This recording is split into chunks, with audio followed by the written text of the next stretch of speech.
प्रिय छात्रों, नमस्कार। पिछले दिनों हमने विष्णु खरे विरचित कविता एक कम पढ़ा था।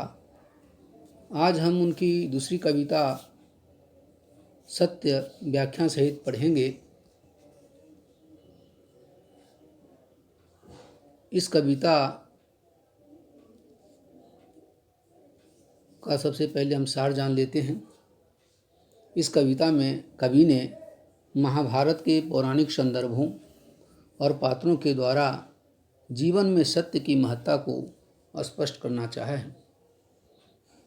अब हम कविता का संदर्भ देखते हैं। कविता का नाम है सत्य। इसके कवि हैं विष्णु खरे। प्रसंग प्रस्तुत कविता में कवि ने पौराणिक संदर्भों और पात्रों के द्वारा जीवन में सत्य की महत्ता को स्पष्ट किया है। अब हम कविता शुरू करते हैं। जब हम सत्य को पुकारते हैं तो वह हमसे हटता जाता है, यानी दूर होता जाता है। जैसे गुहारते हुए यानी पुकारते हुए युधिष्ठिर के सामने से भागे थे विदुर और भी घने जंगलों में। यहाँ विदुर और युधिष्ठिर दोनों महाभारत के पात्र हैं।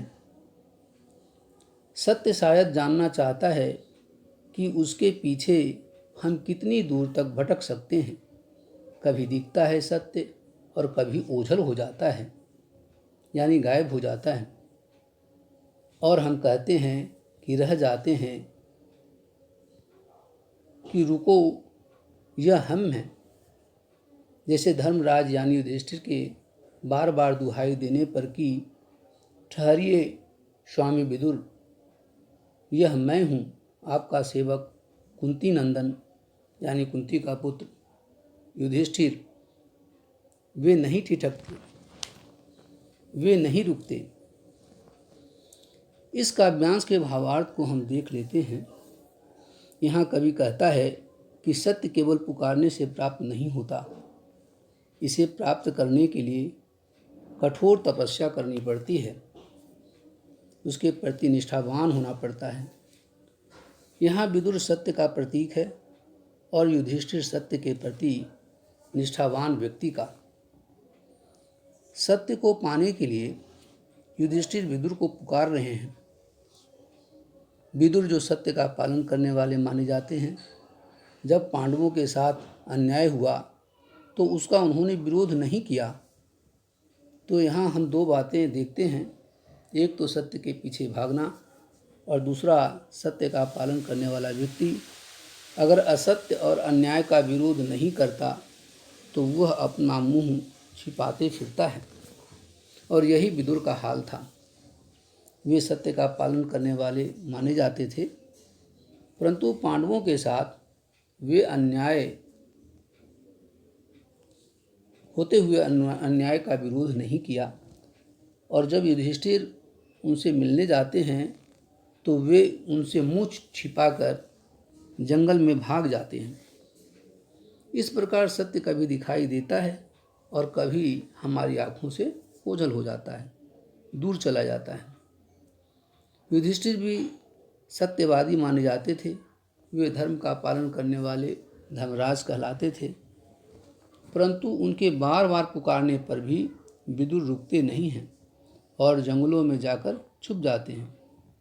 युधिष्ठिर ने उन्हें विश्वास दिलाने की कोशिश की कि वे उनके सेवक हैं, कुंती नंदन हैं, कुंती के पुत्र हैं। एक बार तो सुन लीजिए, परंतु उन्हें सुनना तो दूर, विदुर एक बार ठिठक कर यानी रुक कर भी उनकी ओर नहीं देखते।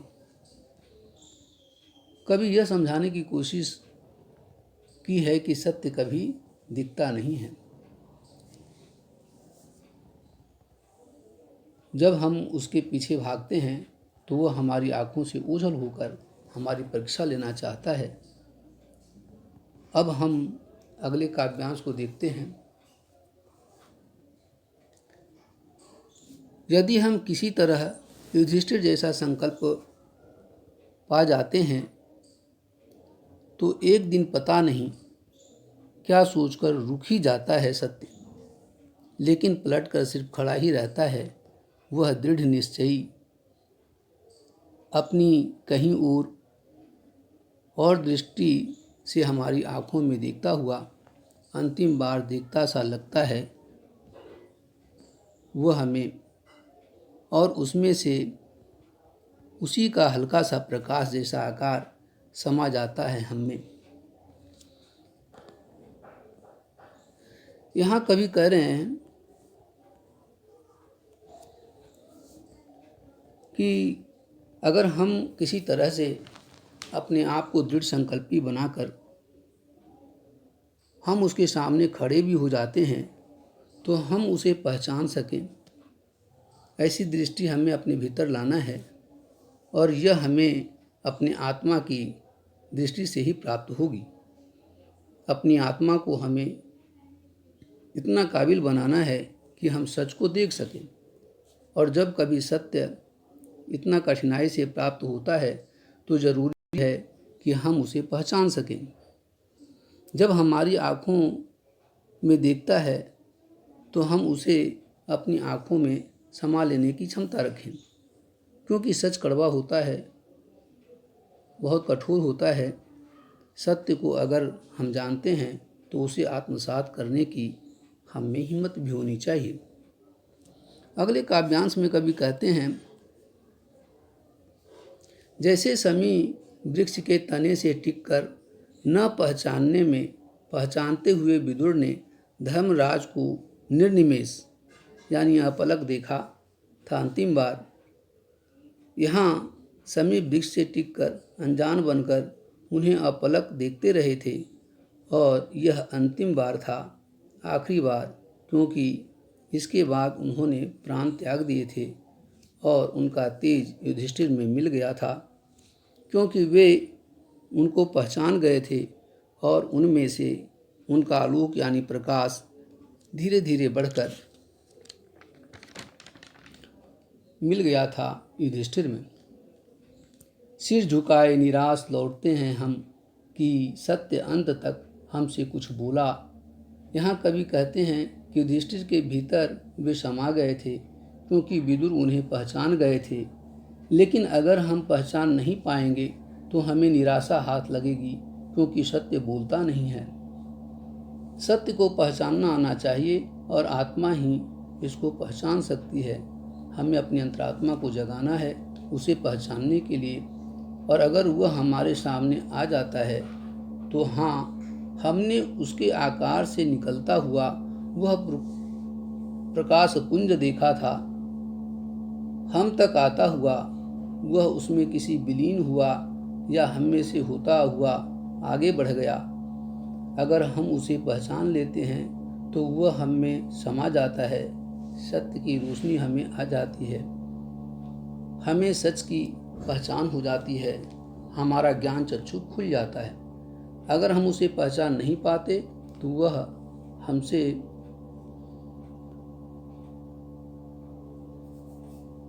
दूर होता हुआ आगे चला जाता है, हमारी पकड़ से दूर चला जाता है। आखिरी काव्यांश में कवि लिखते हैं कि हम कह नहीं सकते, ना तो हम में कोई स्फुरन हुआ और ना कोई ज्वर, किंतु शेष सारे जीवन हम सोचते रह जाते हैं, कैसे जाने कि सत्य का वह प्रतिबिंब हम में समाया या नहीं। हमारी आत्मा में जो कभी कभी दमक उठता है, क्या वह उसी का छुअन है? जैसे विदुर कहना चाहते हैं तो वही बता सकते थे। सोचा होगा माथे के साथ अपना मुकुट नीचा किए युधिष्ठिर ने खांडव प्रस्थ से इंद्रप्रस्थ लौटते हुए। इन पंक्तियों में कवि ने सत्य के बारे में बताते हुए कह रहे हैं कि जब सत्य के भीतर से प्रकाश जैसा हमारे पास आता है, तब हम यह नहीं कह सकते कि वह हमारे भीतर गया कि नहीं, क्योंकि ना तो हमारे भीतर कोई हलचल हुई, ना तो कोई स्फुरन हुआ यानी कपकपी हुई या कंपन हुआ, न ही कोई विशेष प्रकार की ऊर्जा को हमने महसूस किया। इसका अर्थ है कि सत्य हमें दिखाई नहीं दिया, उसका प्रकाश तक हम में नहीं पहुंचा। सत्य की पहचान आत्मा के द्वारा ही की जा सकती है और यह केवल अनुभव का विषय है। इन पंक्तियों के माध्यम से कवि ने यही स्पष्ट करना चाहा है कि युधिष्ठिर सत्य को पहचान गए थे, उन्होंने सत्य को पा लिया था, अब वे अपने प्रदेश लौट गए थे। इस प्रकार महाभारत का यह प्रसंग बताता है कि सत्य जो है कड़वा होता है, कठोर होता है। सत्य के प्रति मन में निष्ठा होनी चाहिए। अगर सत्य को पहचानते हैं और वह हमारे सामने आता है तो उसका तेज हमारी आत्मा में समाहित हो सकता है। सत्य तो कभी दिखता और कभी नहीं दिखता है। उसका रूप वस्तु, पात्रों और घटना के अनुसार बदलता रहता है। इसलिए सत्य को पहचानना जरूरी है, नहीं तो वो हमारे सामने होते हुए भी कभी दिखाई नहीं देगा। अब हम इस कविता के शिल्प सौंदर्य को देखते हैं। यहाँ भाषा खड़ी बोली है, भाषा सरल एवं सहज है, माधुर्य गुण है, तत्सम शब्दावली का प्रयोग किया गया है, देखती दृष्टि प्रकाश पुंज में अनुप्रास अलंकार है, बार बार धीरे धीरे में पुनरुक्ति प्रकाश अलंकार है। यहाँ सत्य का मानवीकरण किया गया है। यहाँ सत्य शायद जानना चाहता है में मानवीकरण अलंकार है। प्रकाश पुंज में रूपक अलंकार है। न पहचानने में पहचानते हुए में विरोधाभास अलंकार है। यहाँ संवाद शैली है, शांत रस है। इस प्रकार इस कविता की व्याख्या समाप्त हुई। अब आप गृह कार्य हेतु प्रश्न नोट करें। पहला, सत्य का दिखना और ओझल होना से कवि का क्या तात्पर्य है। दूसरा, सत्य और संकल्प के अंतर संबंध पर अपने विचार व्यक्त कीजिए। तीसरा, युधिष्ठिर जैसा संकल्प से क्या अभिप्राय है। चौथा, सत्य की पहचान हम कैसे करें, कविता के संदर्भ में स्पष्ट कीजिए। पांचवा, कविता में बार बार प्रयुक्त हम कौन है और उसकी चिंता क्या है। इन प्रश्नों को अवश्य करें। अंत में आशा करता हूँ कि आप लोगों को यह कविता समझ आ गया होगा। इस वीडियो को अधिक से अधिक शेयर करें, लाइक और सब्सक्राइब करें। धन्यवाद।